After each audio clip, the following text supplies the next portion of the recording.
Hallo, vandaag ben ik hier met een nieuwe video.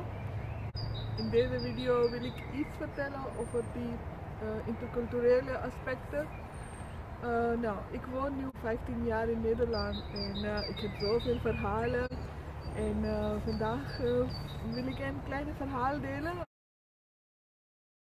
Toen ik naar Nederland kwam, wordt het heel vaak gevraagd aan mij: hoe kom je naar Nederland? En dan zeg ik, want in het kader van gezinshereniging ben ik naar Nederland gekomen.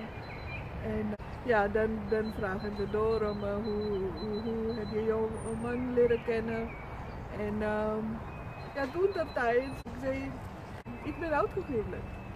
En dat was zo lastig, want ik heb zelf ook deze dingen uitgezocht. Hoe heet het in Nederland, dat jouw huwelijk was gearrangeerd door je ouders? En die woord die komt van de Google was uitgehuwelijk. En ik wist niet echt de betekenis van hoe Nederlandse mensen dit zien. Dus wat ik meestal terugkrijg, een soort van gezichtsuitdrukking, een soort van een gevoel van oké, dan mensen worden stil en ze kijken zo verbaasd naar mij met open ogen. En dan dacht ik, heb ik iets verkeerd gezegd? Waarom zo'n reactie? Dus ik snapte het niet allemaal. En tot op een moment, ik voelde me zo ongemakkelijk met de reacties en toen durfde ik ook niet te zeggen, wat maakt dat jullie zo reageren? En begon ik zo te zeggen, mijn huwelijk is gearrangeerd door mijn ouders. En dat nieuw meer nuances en ik ga hierin verdiepen. Mijn kinderen zijn opgegroeid en ik zie dat het toch weer een issue is. Interculturele. Dus als een vrouw bijvoorbeeld van een ander land komt en die zegt, ik ben uitgehuwelijkd of mijn huwelijk is gearrangeerd. Dat kan misschien in een andere mensen met een andere wereldbeeld is dat een gedachte hebben, is het bekwaam genoeg om eigen beslissingen te nemen? Of heeft je wat te zeggen in het bepalen van eigen leven? Wordt heel snel een vooroordeel, zeg maar, hieruit geroepen. Vandaar dat deze reactie ontstond, dat wist ik niet, maar ik kon best wel voelen op energetisch niveau dat het toch weer niet klopt wat ik zeg. Niet bij andere personen.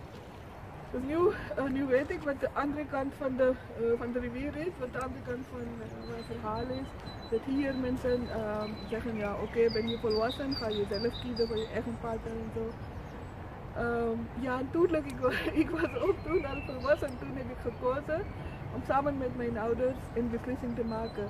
En dit was voorgesteld door mijn ouders en ik had tijd om na te denken, ik had tijd om, we waren verloofd, we hadden tijd, zeg maar 3 jaar de tijd om elkaar leren kennen.